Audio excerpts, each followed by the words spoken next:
Yeah, look at all that shit.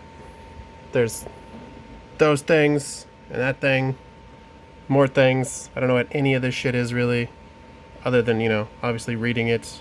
But I'm gonna take this right here. It's like an Arduino, Chinese brand one. And this fart sensor, it's a MQ4 methane sensor.